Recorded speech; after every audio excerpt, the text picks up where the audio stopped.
Barbe Noire est probablement le pirate le plus célèbre de l'histoire, et on lui a déjà consacré une vidéo. Mais un homme n'est vraiment pas loin de le concurrencer. Henry Morgan. Pirate, corsaire, gouverneur. Il est l'un des capitaines les plus craints des Caraïbes. On va vous raconter son histoire. C'est parti.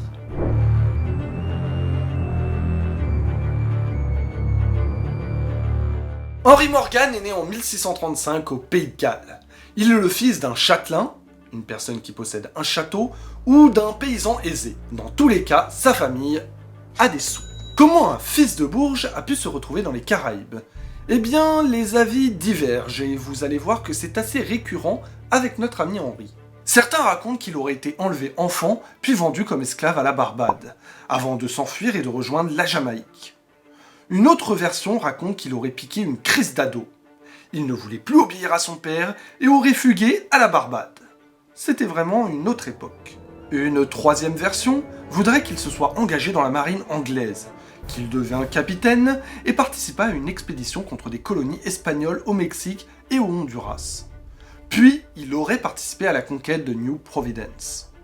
Son capitaine, Edward Mansfield, aurait, beaucoup de conditionnels, aurait été capturé par des pirates et Morgan choisi pour devenir leur capitaine. Une version peu probable et validée par aucun historien. Une dernière version, plus crédible, reprend le côté jeune mousse qui s'engage dans la marine. Sauf que cette fois-ci, il aurait déserté et serait devenu vagabond et brigand. Il est alors recherché par les autorités et pour échapper à la pendaison, parce que oui, c'est ce qu'il attendait, il part pour la Jamaïque rejoindre des flibustiers anglais. Il s'enrichit grâce à son habileté au jeu et peut rapidement acheter un navire. Il recrute quelques camarades et fait une petite expédition à Campeche et ramène un butin fort appréciable. Ayant tout de même conscience de son manque d'expérience, Morgan offre ses services au capitaine Edward Mansfield. C'est à ce moment-là que les deux versions se rejoignent. Qu'est-ce qui les différencie réellement? Les motivations d'Henry Morgan. Les historiens anglais voulurent donner une respectabilité à Morgan et ont omis ses intentions premières, l'appât du gain. Maintenant qu'on a réglé plus ou moins le pourquoi du comment Henry Morgan s'est retrouvé dans les Caraïbes, on va pouvoir aborder sa nouvelle vie de pirate.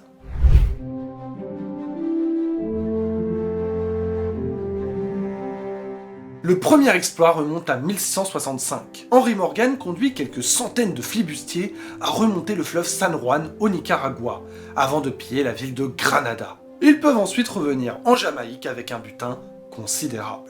Henry Morgan ne fait pas simplement le pirate, il bosse aussi pour le gouverneur de la Jamaïque, donc pour l'Angleterre.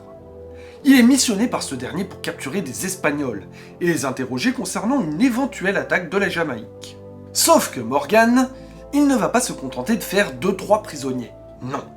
Il rassemble 10 navires, 500 hommes et va piller Camagüey à Cuba et Portobello au Panama. Les Espagnols se plaindront du comportement cruel de Morgan, accusé notamment d'avoir utilisé des religieux jésuites comme boucliers humains. Alors l'Espagnol, tu vas parler? Dis-moi quels sont vos plans. Il ne parlerait pas, il ne dirait rien. Ça c'est ce qu'on va voir.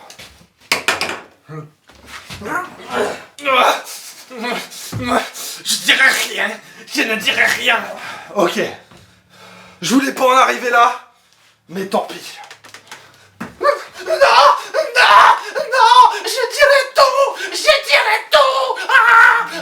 Le gouverneur de Jamaïque, et ensuite Londres, couvriront les actes de Morgan, estimant que le plus important était les défaites infligées aux bouffeurs de tapas. James Modiford, le fameux gouverneur de Jamaïque, se dit que ce capitaine Morgan est bien efficace et le renvoie en mission. Ce que Morgan accepte avec plaisir, et il s'en va piller les côtes cubaines. Mais tout ne se déroule pas parfaitement, et en janvier 1669, le navire amiral de la flotte est détruit. Le capitaine et son équipage échappent de peu à la muerte. Il va vite se remettre de ce petit incident, et reprend les pillages en commençant par Maracaibo, au Venezuela. Malheureusement, la ville avait été prévenue et vidée de ses richesses. Je dis malheureusement pour les Anglais, bien sûr. Pour les honnêtes gens, tant mieux. Il se rattrape en attaquant Gibraltar. Je ne parle pas des jardiniers qui se sont pris un 14-0, mais d'une ville du Venezuela. Pour obtenir les richesses, les charmants Anglais torturent les habitants et vont exiger une lourde rançon pour partir.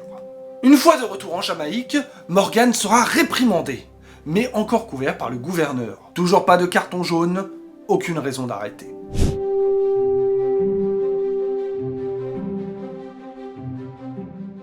Surtout que les tensions sont de plus en plus fortes entre l'Angleterre et l'Espagne. Une aubaine pour les corsaires et surtout pour le capitaine Morgan. En 1670, il est de nouveau envoyé en mission et nommé commandant en chef de toute la flotte de Jamaïque.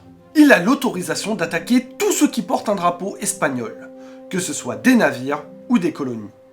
Il va alors recruter plus de 2000 pirates, dont près d'un quart de Français.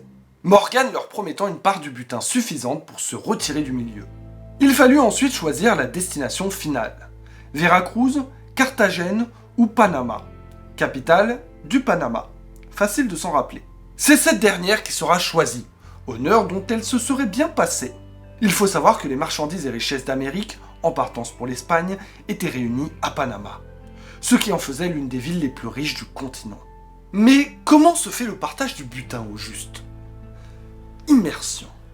Pour celui qui ôte le pavillon ennemi d'une forteresse pour émettre celui de l'Angleterre, 50 piastres. Celui qui capture un prisonnier, 100 piastres. Pour chaque grenade lancée, 5 piastres. Pour la perte d'un œil, 100 piastres ou un esclave.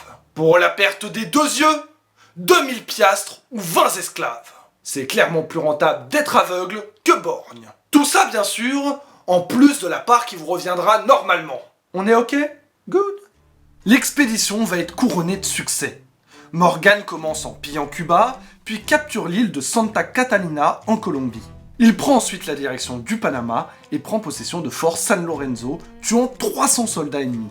Une fois devant Panama, c'est la bataille de Mataasnios qui va s'engager. Les défenseurs de la ville sont plus nombreux, mais moins bien armés. Ils vont tenter de se défendre comme ils peuvent, notamment en lâchant 2000 taureaux sur les pirates. Mais ces derniers, malins, agiteront des drapeaux en poussant des cris terribles, ce qui effraya les bêtes. Les Espagnols sont vaincus et la ville est mise à sac. Le butin est énorme, plus de 443 000 livres sterling que le capitaine Morgan ne partagera pas. Contrairement à sa promesse de rémunérer correctement chaque participant de l'expédition, il charge tout le butin sur 4 navires avec ses vice-capitaines et ses confidents et file vers la Jamaïque pour une retraite dorée. Tout ne sera pas aussi simple, mais il va plutôt bien s'en sortir, le fourbe capitaine Morgan.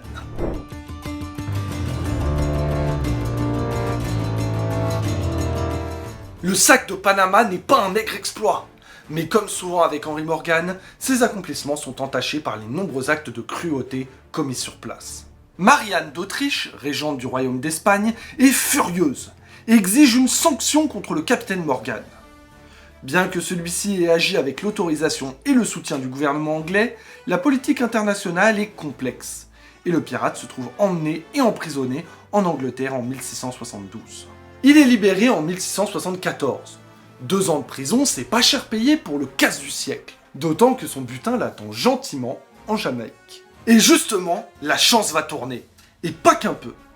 Dès sa sortie de prison, il est fait chevalier par Charles II, retourne en Jamaïque, où il obtient le poste de lieutenant-gouverneur et reçoit en récompense de ses exploits 2 plantations de sucre. Son retour correspond au départ progressif des pirates, et au développement de l'économie sucrière qui sera dopée par l'arrivée d'esclaves d'Afrique noire. Bon timing. Honneur suprême, Henry Morgan est nommé gouverneur de la Jamaïque en 1684. Il en a fait du chemin, le petit fugueur du Pays de Galles. Le gouverneur meurt le 25 août 1688 des suites d'un œdème causé par son alcoolisme. Il laisse sa fortune et ses terres à sa veuve. Son héritage culturel est immense. Il est l'un des pirates les plus célèbres de l'histoire, ayant marqué cette folle époque ainsi que l'histoire de la Jamaïque. Évidemment, on ne peut pas vous laisser sans vous parler du rhum Captain Morgan, 2e marque de spiritueux la plus vendue aux États-Unis et la 7e dans le monde. C'est la fin de cette vidéo, on espère que vous l'avez appréciée. Si c'est le cas, vous connaissez la chanson, on s'abonne, on met des j'aime, des commentaires. Très important, on a fait une vidéo FAQ il n'y a pas longtemps. Allez la voir si vous ne l'avez pas déjà vue. Dans celle-ci, on vous parlait de quelque chose de très important. Une nouveauté pour la chaîne, le compte Tipeee. Si vous voulez nous soutenir financièrement et nous aider dans nos futurs projets, le lien est en description. On vous remercie pour le soutien, on se retrouve bientôt pour une nouvelle histoire, et à la prochaine!